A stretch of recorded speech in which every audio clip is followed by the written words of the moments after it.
Now at 10, a federal judge deals another blow to the Biden administration's efforts to vaccinate the nation's workforce. Plus, we'll check in on how a local school district is filling the void left by sick staff. And Make-A-Wish is taking a 4-state boy to a galaxy far, far away. The 4 states' most watched news starts now. A federal judge in Texas says the federal government can't force its 3.5 million employees to get vaccinated against COVID-19, dealing another blow to President Biden's effort to immunize the nation's workforce. Also, the CDC is out with some hopeful news about the latest trend in Omicron cases. Michael George reports from New York. The Biden administration plans to appeal Friday's vaccine mandate ruling by a U.S. judge in Texas. The injunction blocks the government from requiring federal workers to be vaccinated against COVID-19. Meanwhile, in California, a state senator is proposing kids 12 and older be allowed to get their shots without parental consent. This bill will empower these teens. As the spread of the Omicron variant causes staff shortages, schools like this one in Austin, Texas, are asking parents to fill in as substitute teachers and bus drivers. Just to keep kids in school rather than shutting down a whole classroom or shutting down the school, they've asked parents to come in and fill in. About 2 years into the pandemic, Friday brought some encouraging Omicron news from the CDC. We are starting to see steep declines in areas that were first peaking. So areas of the Northeast, New York, Rhode Island, Connecticut are really starting to come down. New York Governor Kathy Hochul says the state's COVID test positivity rate has fallen below 10% for the first time in a month. We're not through the surge yet, but boy, those numbers look good. But the CDC is warning that it's too early to ease restrictions like mask mandates. Friday, the Strategic National Stockpile announced it's begun shipping its first deliveries of 400 million N95 masks. They're being made available to Americans at no cost. Michael George, CBS News, New York. On Sunday, the nation's capital, anti-vaccine activists plan to rally against mandates and walk from the Washington Monument to the Lincoln Memorial. Scheduled speakers include Robert F. Kennedy Jr., whose father was the late Senator Robert F. Kennedy. State education officials say COVID-19 has caused 62 Missouri school districts to temporarily close for 1 or more days in January. The Department of Elementary and Secondary Education said that is 12% of the state's school districts. The districts said the closings were needed because of lack of staff and high student absenteeism. The Odessa School District near Kansas City is having virtual classes today rather than closing. Omicron cases continue to surge, forcing school districts to close, as we heard about, but some are still open. One of those districts is open thanks to the generosity and help from their staff and the community. Northeast USD 246 in Arma says many of their staff have stepped into roles they don't usually fill. Superintendent, for example, is serving lunch at the elementary school as the cafeteria staff is down from 6 to 2. Northeast Elementary's principal says nobody on staff has complained about helping. In fact, they're always asking, where can they help next? Everybody was doing their job and was comfortable with what they were doing and maybe wasn't familiar with what others were doing. Being able to step in and do a job that you're not normally doing gives you a new appreciation for what other people are doing around. And I think it's eye-opening and it's good for us all. Officials say they're going to continue doing everything in their power to keep kids in school also safe. Doug Heddy joining us now. First look at the forecast. Much warmer than last night. Yeah, it's still cold out there, but we are heading in the right direction as we go through the next few days. We are going to get some clouds skirting through tonight, even a few random flurries. You can see a few little flurries trying to pop up. So a few flurries flying about tonight into early tomorrow morning as this wave kind of skirts on by to our north. Besides that, not too much going on and we look pretty good. It is cold. Most of us 19, 20 degrees. I think we'll drop off maybe 2 to 3 more degrees as we go through the overnight hours tonight, but the wind's kind of been shifting back out of the south, and this is going to help us out as we go into the daytime hours tomorrow. So we're not going to have the really low wind chills like we've seen over the past couple days. 19 in the morning, again some clouds, some random flurries. Clouds start to break up through the morning hours, and then we look great by tomorrow afternoon. Temperatures eventually warm up to about 45 degrees. We'll look at our next chances for rain and snow here in just a bit. Doug, thank you. Non-U.S. travelers entering the country will need to be fully vaccinated starting this Saturday. The Department of Homeland Security says essential travelers crossing into the U.S. via land ports of entry and ferry terminals must show proof of vaccination. The Biden administration opened its borders with Canada and Mexico to non-essential travelers who are fully vaccinated back in early November. American citizens and permanent residents do not need to show proof of vaccination if entering via land or ferry. It's green light for most flights amid the rollout of 5G networks. The Federal Aviation Administration cleared 78% of U.S. commercial aircraft to land at airports with 5G.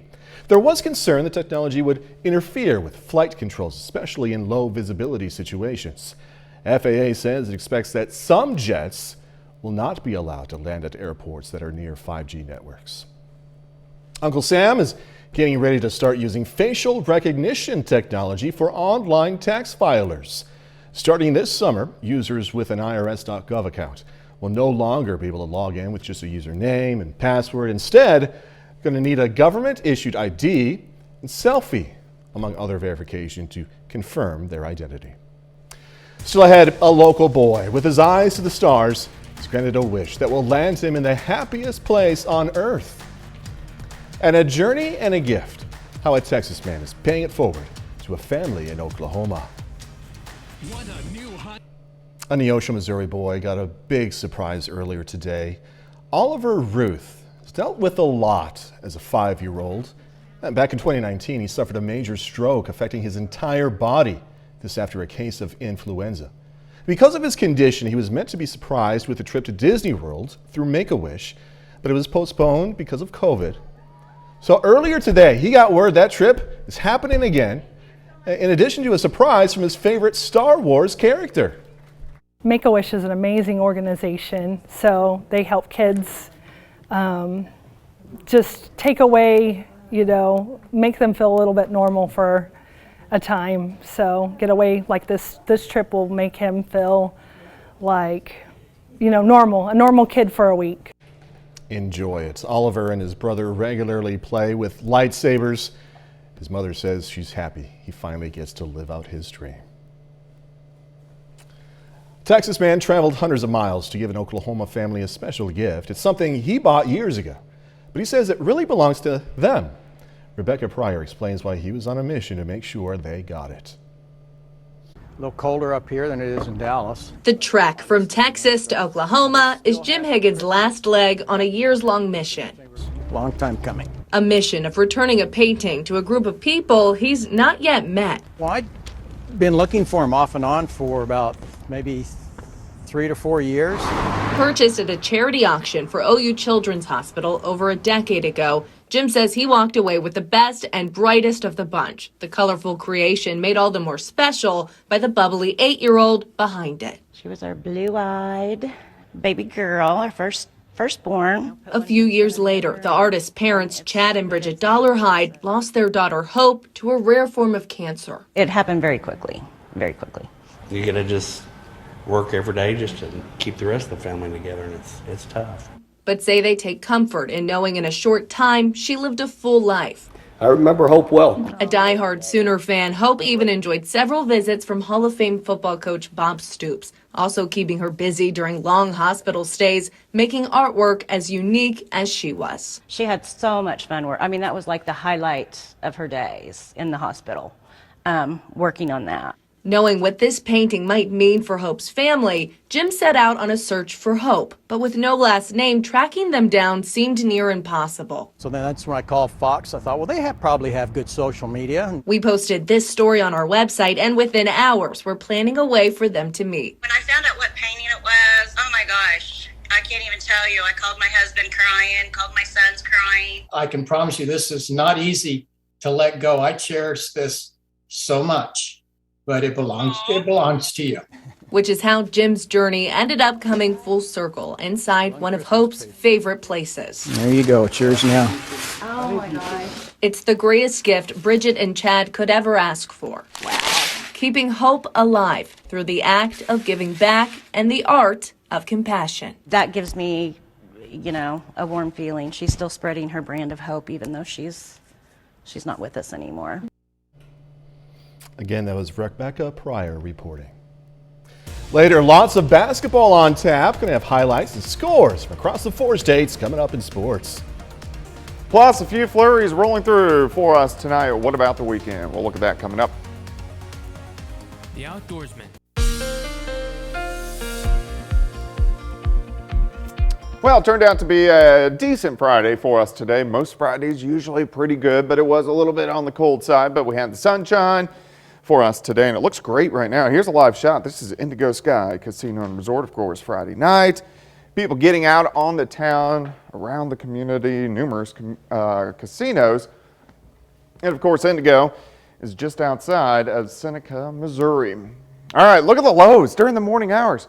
We were down to 5-6 degrees. It was cold outside. We didn't warm up a ton, but we warmed up a lot more than what we saw over the past 2 days. Most of us 30 to about 32 degrees. We have dropped off about 19, 20, 21 degrees, but I think we've leveled out. We have some clouds which are working in. We have a wind kind of switching around to the south, so we may drop off 2, maybe 3 more degrees, and that should be just about it. Still cold, but it's better than what we have seen. Here's the light southerly winds. These are going to kind of crank around to the southwest as we go through the daytime hours tomorrow. And because the winds are light, we don't have much of a wind chill factor. It makes it feel a couple degrees colder than what it actually is. But we do have the clouds kind of shifting through, and even a few random flurries within these clouds. So as this weak wave passes to our north tomorrow, you can see this little band of light snow. These are mainly going to fall apart as they kind of work toward us. But I wouldn't be surprised if we got a few random flurries tonight into early tomorrow morning. Then we look pretty good. This system is mainly staying up across the Great Lakes. And if we go out toward the west, there's no big storm systems. We have a weak one out across parts of Arizona. This will kind of slide across the southern plains by the time we head into Monday. But overall, we look pretty good. All right, let's go through the overnight hours tonight. We have some clouds, a few random flurries. It's okay. Tomorrow, sunshine pops out, especially during the afternoon. We actually get back to normal tomorrow, so that's good. 19 to start, 40 by noon, high temp right around 45. Westerly winds are going to be light at about 5 to 10. Let's go into Saturday night. Partly cloudy, not as cold, upper 20s, and as we work into Sunday, Sunday looks pretty good. I think most of us will top out near 50 for a high. Now, if you're traveling north along I-49, right over to Raytown, Blue Springs, Independence area, Arrowhead Stadium. Kickoff 5:30. Looks pretty good. I think temperatures about 40 to 42 degrees. A lot better than what Green Bay gets tomorrow. Jordan said it was going to be about 4 degrees, he read. So at least for the Chiefs game, if you're heading up there, it's not going to be too cold. And then as we head into Sunday night, we only drop back into the mid-30s. Next storm system on Monday. This mainly shoots to our south. We may get a random shower in here, maybe a random snow shower in here late Monday into Tuesday morning, but there's no big storm systems heading in our direction anytime soon. 45 tomorrow, 51 Sunday, 57 on Monday. We cool down Tuesday and Wednesday. Another weak system rolls through on Thursday. That could give us a few showers, maybe mixing in with a few flakes of snow, and then we cool back down again next Friday and Saturday. But for one of the last weeks in January, it looks pretty good. Mm-hmm. Yeah, Sunday looks good for what's going on again? There's this football game on. Yeah. All right. Well, if the Chiefs are playing, I hope they win. Me too. Doug Eddy, thank you. Pittsburgh Multi-Generational Chorus is returning after a COVID-induced hiatus. The chorus is set to perform what was supposed to be its fall concert on Sunday, the Bicknell Family Center for the Arts. We got a look and listen at rehearsal today. The concert, you're going to love this, will feature love songs from the 60s and some more modern work. Admission is free. Masks are required. Coming up in sports, Carthage and Carl Junction girls squaring off in the semifinals of the Bill Hanson Memorial Tournament in Pittsburgh.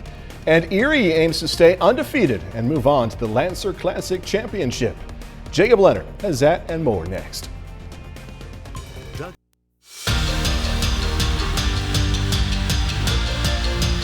Tonight is semifinal night at the 4-State Raider Classic at Frontenac High School. On the boys' side, tournament host Raiders are in the semifinals tonight, taking on the Life Prep Fire. Now, the winner of this one moves on to the tournament championship tomorrow. Early on, Colin McCartney to Mario Mangini for 3. It's the first points of the night. Then in the second, Jordan Fudge starts to heat up, bucket and the foul. Frontenac pushes their lead to 15. but it's cut to 4 by half. Then McCartney to Fudge, getting up for the jam, but momentum starts to swing. Giovanni Russell hitting the triple, team high 26 for Russell. Life Prep steals the lead. Soon thereafter, Michael Johnson, one-handed jam on the far end. That is the end of the third. Back to Fudge, another three-point play. He finishes with 28, but Life Prep able to steal the win from Frontenac tonight, 76-64. On the other side of the bracket, another local team, Webb City, trying to punch their ticket to the championship against Christian Heritage. That game actually still going. Cardinals lead at 43-32 at halftime. Girls bracket now in Frontenac. The hometown Raiders face Fort Scott in the semifinals. Hattie Pyle driving, bucket, and one. Pyle gets a team high 18. Then off the turnover, Heather Arnett finishes on the other end. She left it all out there tonight, man. She gets 12. Fort Scott here, Keegan Yarick knocks down the corner three. 18 points in the first half alone. Finishes with 21. It's 32-27 at the break. Then Abby Altick hits two big threes from that spot. Neck and neck here. Hattie Pyle back to work. Layup here. Forces overtime. We're tied at 51. In overtime, though, it's Altick again. This time, same corner. Fort Scott comes away with the big win, 64-58. They'll face Blue Springs in the tournament championship tomorrow afternoon. You know, it's huge for our confidence. Last year, as part of our growth, we might have lost these type of games. We would battle and get to a certain point, but we just couldn't get over the hump. And so this year, we've been better about trying to finish. Tonight was a step in the right direction. We made some free throws when need be, and you know, we just had everybody. It was just a total group effort. In Pittsburgh, it's Final Four night at the Bill Hanson Memorial Tournament. In the girls bracket, there are two local teams still alive on the championship side in Carthage and Carl Junction. Now, the Tigers and Bulldogs square off tonight with the winner, advancing to face Kickapoo in the championship game. Early on, Destiny Berge, you know what she does. Berge gets 10 for Carl Junction in the first half. Then in the second, CJ, more work from deep, this time Hallie Shorter. Carthage, though, leading 23-20 at half. So we go to the second half now. Maggie Boyd knocks down the three for Carthage. Boyd actually hits 4 threes tonight. Finishes with 16 points. Then in the fourth, Tigers finish it off. Landry Cochran open. She knocks it down. Big win for Carthage tonight. They take down Carl Junction 53-45. Moving now to the Southeast Lancer Classic. It's semifinal night in the boys bracket. The first game of the night features CNC against Tri-Valley, with Columbus taking on Erie. Now Erie, undefeated coming into this one, 9-0, ranked number 7 in the 2A state rankings. First quarter, Colt Ungerhauer steals, gets it ahead to Brett Hamilton. 10-2 run for the Titans to open the game. They're up 3 after 1. To the second now, Landon Midget drives. And the foul. Midget gets 9 in the first half. Columbus up 19-11 at the break. They would keep pounding away in the third. Seth Stover, rebound and the putback. 8 for Stover in the third alone. It's a 12-point Titans lead going to the fourth, but you knew Erie would make a run eventually. Here, Ethan Dillinger gets to the rim. And Ethan Bartholomew hits from 3. We have a 3-point game with just over a minute remaining, but Columbus hangs on 47-43 to move on to the Lancer Classic Championship. I was really happy with the way we played defensively throughout the game.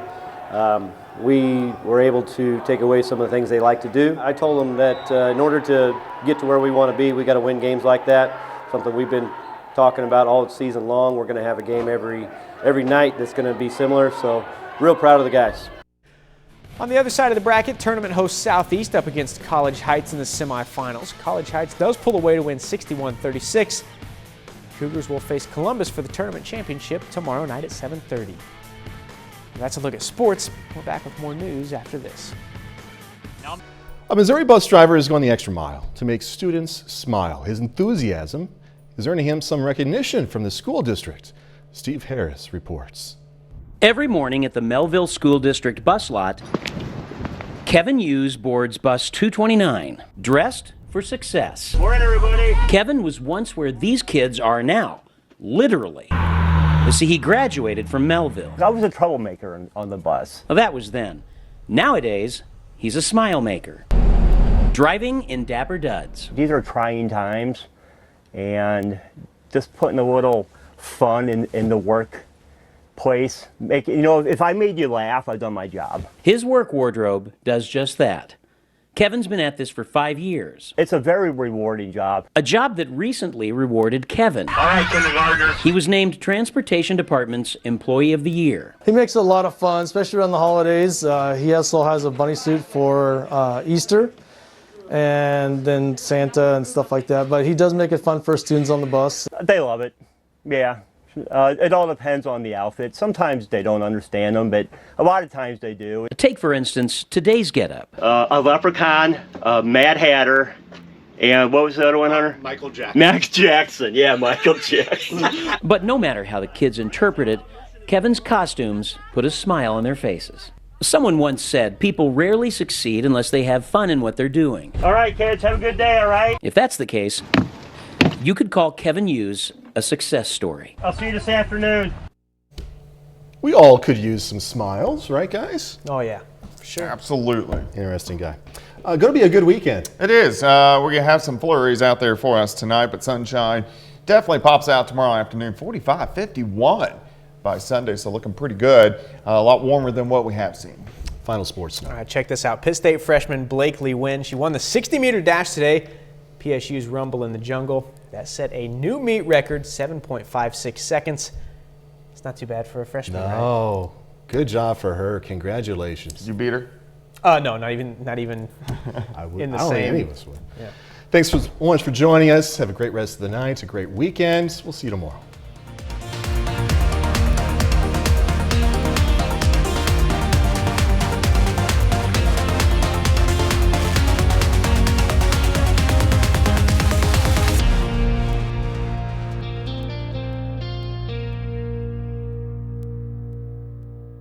Salon Service is